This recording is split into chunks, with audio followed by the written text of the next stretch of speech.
also as a poet, through some of his political writings.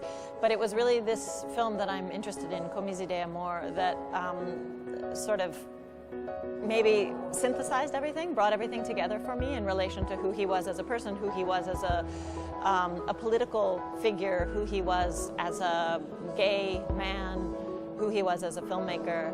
And in that way, it's been a film that has been kind of always really engaging and fascinating for me, and it stuck around a lot. I watch it all the time.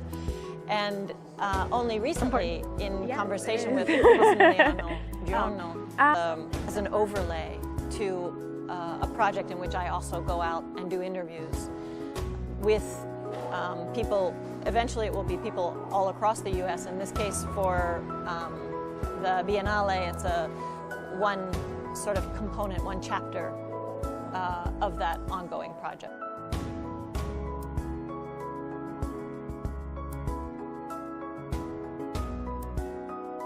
Being in Sharon Hayes' solo exhibition at the Whitney Museum, there's so much I want to say to you. Sharon's work for the last 15 years or so has been thinking about relationships between people and how relationships themselves are the producers of meaning. When you walk into the exhibition, what people will see are signs. They'll be immediately legible to people as things we've seen before. Real estate signs, handwritten messages of different kinds, political, personal. I think that when a viewer walks into this work, they experience a kind of silent cacophony. They are suddenly sort of engulfed by all of these different messages, which on their own are legible, but in a group like this become competing messages and also cross-pollinating. The inspiration was a piece by Alan Kaprow from 1961 called Yar.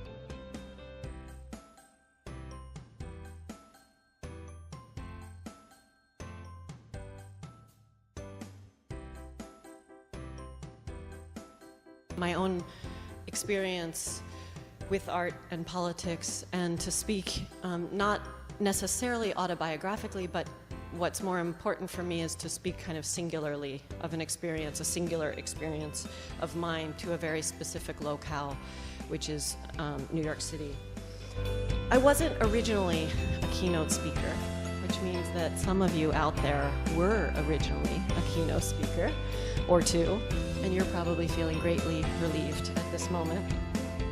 When NATO first asked me to participate in the summit, he asked me to be on a panel that's happening later in the afternoon called Ambiguity is My Political Weapon.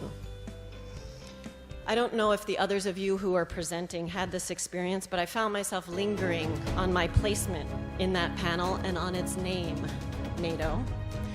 Ambiguity is my political weapon, which of course I kept misremembering as ambivalence is my political weapon.